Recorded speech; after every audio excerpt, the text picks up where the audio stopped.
land of the Shire lives a brave little hobbit whom we all admire. With his long wooden pipe, fuzzy woolly toes, lives in a hobbit hole and everybody knows him. Bilbo. Bilbo. It's Leonard Nimoy. He was rocking. Bilbo Baggins. I got all his albums. Welcome back to K-Nick. Oh, my gosh.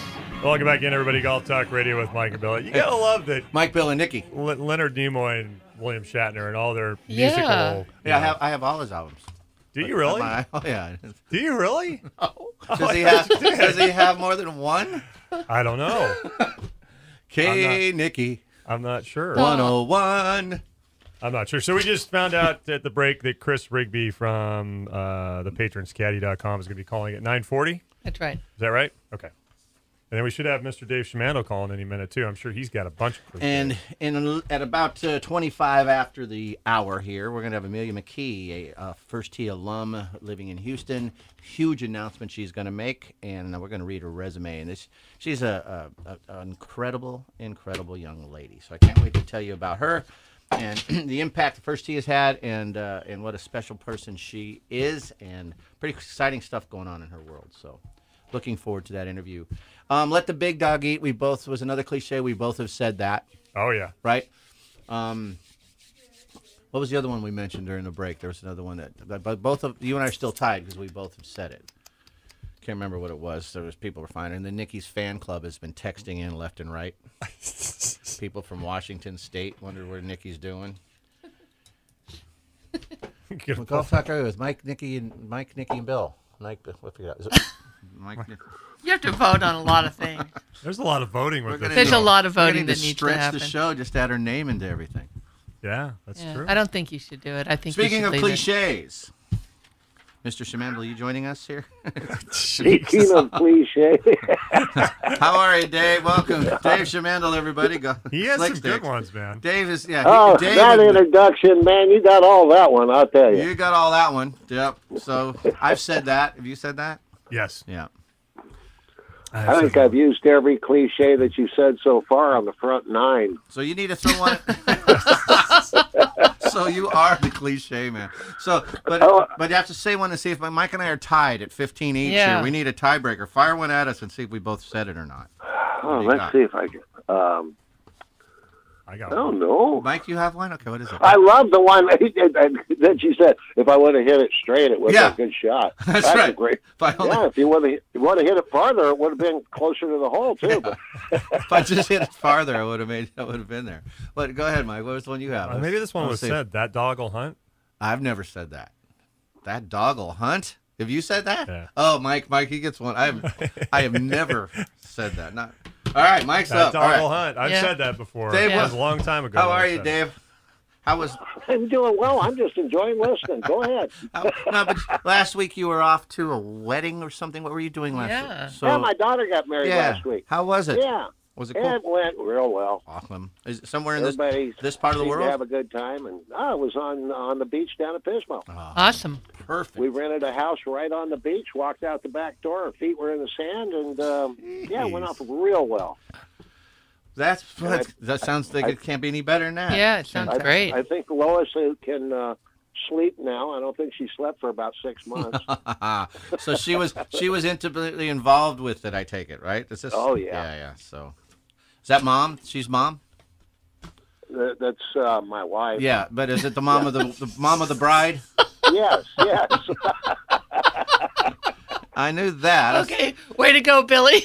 Oh, I asked the right question. She just heard it wrong. He's been really busy. She's been going crazy because she's the mom of the bride, right? If I would have listened better, I would have heard that one. Right. If I only would have spoke better, he would have understood it. I've said that one a lot.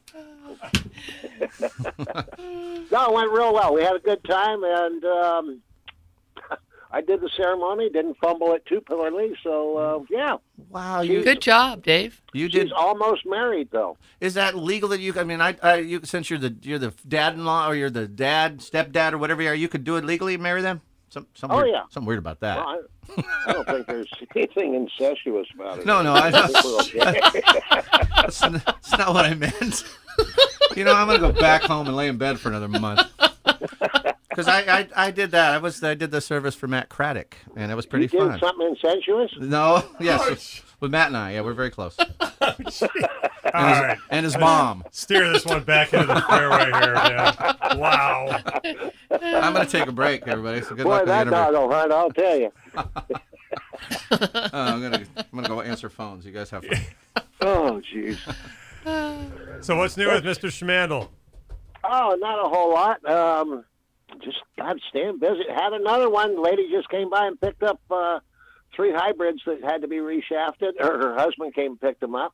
And so far she's had her driver reshafted, 2 fairway woods, and now 3 hybrids.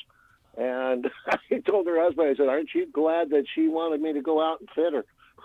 Oh, my gosh.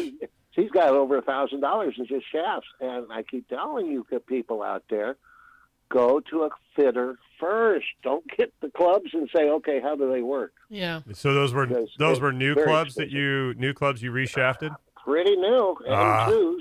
That kills me. They were tailor-made M2s, and Wow. the people that, I'm not going to mention names, but the people that sold them to her, she's a lady. She's got gray hair, and so they went 45-gram shafts with, ladies flex, and there ain't no way that was even close to fitting her. Yeah. It was just a typical ladies club, and no, she needed a little heavier, a little stiffer, and she's pounding it down the middle now. But Wow. There's got to be a moral to that story. What's a cliche for that, Dave? don't be stupid. Yeah. Be stupid. Buyer beware. It's just so true, though. Is you get the information before you buy the clubs. I hate to see people do that, but when they do it, now she's tickled to death. Did the driver first. She couldn't believe. Actually, got the same shaft as you got, Nikki. Yeah, the accelerator. And, Oh, she's strong. and Wow. in fact, I think it's same weight and flex too. But got the same shaft, and she just loved that so much. She said, "Okay, can you put them in my fairway woods?" And she came up to me 2-3 days ago and said, "Oh, I'm just hitting them all so well. I got to do the hybrids." And I said, "Okay." And the real sad thing is, she has the same funky shafts in her irons. Oh Lord, yeah. And, That's not M2, good. That's a top-notch club, but if it doesn't fit, You must quit. yeah, that's like somebody telling me, here's a suit, put it on. It's got a 28-inch waist. Good luck. But it looks good on you. I've used that before. I've used that one before. You can mark me down on that one, Mickey. It looks good. It looks good on you, though. It looks good on you, though. So did she actually hit the clubs before she bought? Like, did she go outside and hit them, or did she? Where? I don't believe so. I don't know for sure. Yeah. The place that she bought them is an indoor net. I imagine she hit some balls there. I don't know. Oh. But it was just one of those, and you see the lightest shaft possible with the most flex, and Yeah, that killer. somebody that's Yeah. over 60 years old and a lady. Well, my God, that's got to be this club. And When you It assume, that's the cliche. When you assume, Yeah. it makes You know what you do. with me, yeah. So you shouldn't assume anything. And so, and the holidays are coming. It makes a people are blank out of thinking- you and me. It does Yeah. make. It does. That's the cliche. I've said that one. Okay, I'll mark you down. Yeah, mark me down. I never say that. But it's since the holidays are Gosh. coming and Christmas is in, and people are thinking of buying clubs, and we've said it many times. You got to get fitted first, and you got to Give a see club 2 fitting. words: slick sticks. Is that one word, Dave? Is that 2 words? It's one word. One word. One word, everybody. Slick sticks, because you got to. It's very important, And Mike, you've always been. Don't buy that driver. Don't go there and buy that driver unless you buy the gift certificate for the driver, so they get fitted. Well, yeah, I mean, come on, people.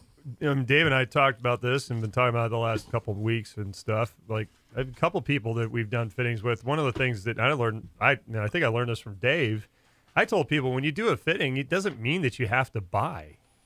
Like, just figure out where you're at. Well, they feel You like know, when you it feels like when you Figure out where you're when you're at test first. driving at the Toyota people. You're like, God, I got to buy this thing now because No, but I mean, like there's 2 guys. Well, one of them's Doug O'Neill. You know Doug O'Neill. I do very well. So he's come up and we're all getting older, so he's trying to figure out whether he wants to really make the transition from stiff to regular, so we did swing speed. He's right on the borderline. 45-gram shafts, extra whip. Exactly, but the cool thing was, with Is his him, hair gray? Is we his hair gray did now? the fitting on the range, and then I said, look, take the irons out on the course, go play with them, go see what's happening. So he's got 3 different manufacturers that he's going out and he's trying, and he's narrowed it down, and then we went back out and did it again, and then he's like, yeah, you know what? He goes, I really realized, he goes, I didn't think it was this, but he goes, man, I went on the course. He goes, I've been so consistent with this certain setup, tried it on the range. He's tried it by himself. He's tried it on the golf course with himself and with me. Yeah. So he's got all this feedback where he can make a decision. And of course, like Dave has too, you have the numbers right in front of you as well, but sometimes that's not, I don't know, sometimes that's not exactly what it is. Do your research, people. Well, and try it. Yeah. I mean, look at the fairway woods I got. Oh, yeah. Huge. Yeah. And, and Mike, he said he was right on the borderline between, flexes. And a lot of people, they'll just, most of them are inexperienced, but not all of them. They'll look at a chart and they say, okay, your swing speed is such and such. And they look at the chart and says, oh, you're stiff or you're regular or whatever.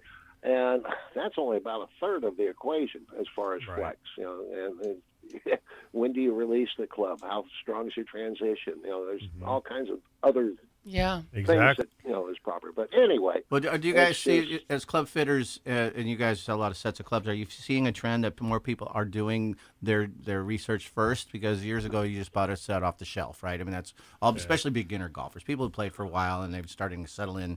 Then they finally go to their pro or something and get checked out. But are the beginners now? Is there a trend that you see more beginners are at least starting to do their research first, or are they still just buying a set off the shelf? I'm seeing more just for the simple reason it's available. You mean the fitting it part. Didn't used to be available, the fitting, Right. It used to be a really luxurious fit was, do you want, stiff or regular? Exactly. Yes. S300. Yeah, that's true. But, it was R300. I'm going to guess right around the turn of the century, this century, All right. that God, we're old. I know.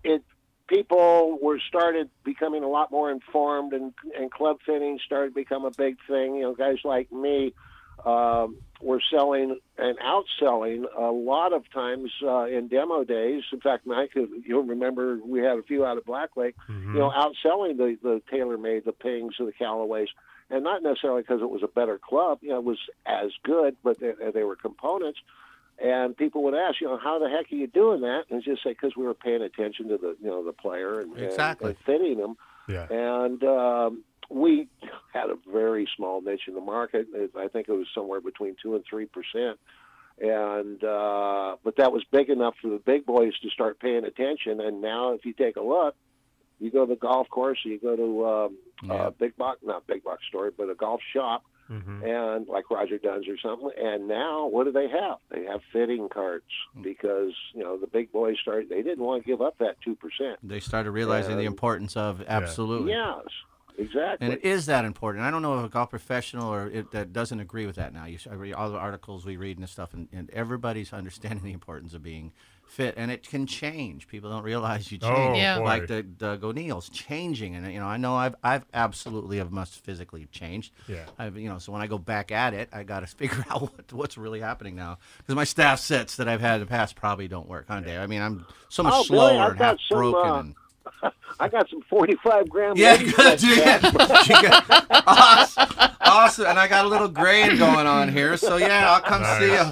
You can shove them in the heads of my gloves. That's perfect. Yeah. But don't you think the technology has helped that along in terms of the focus on club fitting? The technology available to kind of really see what's happening makes people buy into that even more. Oh. It's in more people's hands. Yeah. Like more than just the Dave Shamandals. Like there are people now you can go and you can buy your own little launch monitor, and you could still have the numbers, but even if you go out as a public person and just buy that, if you don't have the knowledge of what all that means. Well, if you want to educate yourself, it's out there. Exactly. I mean, if you really want to learn to do it, it is. And you can go to Trackman University. There's a few people that do that, but you can go to YouTube and see. So it's out there if you want to. Transmission in my car. Yeah, but I like the thing you did, because Doug went out and played with them, and most people you really should, and that was almost unheard of. You can't really take this out there and play with it. Right. So it's like, here's the way we fit you, but once you get them, you can go play with Yeah, them. and good luck. It's kind of neat Or at because least it really is a difference when you know, all the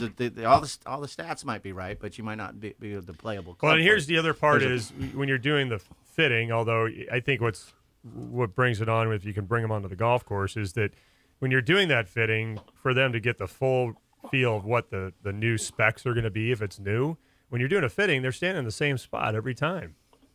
Right. They're hitting. They're doing this. What's it? right there. Yeah. What's it gonna feel like? What's it gonna look like? You know, if a guy adds another inch, an inch or another half inch to his club, and then puts another degree upright, and he puts the club on the ground, he's going, whoa, you know, that mentally might really What's it going to do? mess him up. Whoa. That's awesome. Yeah. You know, then you got. I think the other part of the equation is you got someone like Dave. Look at all the experience he has. That's, That's and not that's priceless. technological. You know what I mean? It's Yeah. not. It's not like it's coming out of a box. It's coming out of his experience Right. of fitting people who either hit a ball that's more mid-flight, high flight, low flight. Remember we talked do to you, Dave, you know? and we're talking like he's not in the room here, but he's here. He's as good as any machine. I mean, he could see it, and he's almost as accurate as any machine can tell you. Yeah. Talk about experience. Yeah. I mean, wow. Well, Pretty impressive I'm there. not sure That's no if I'm cliche. accurate. That's a fact.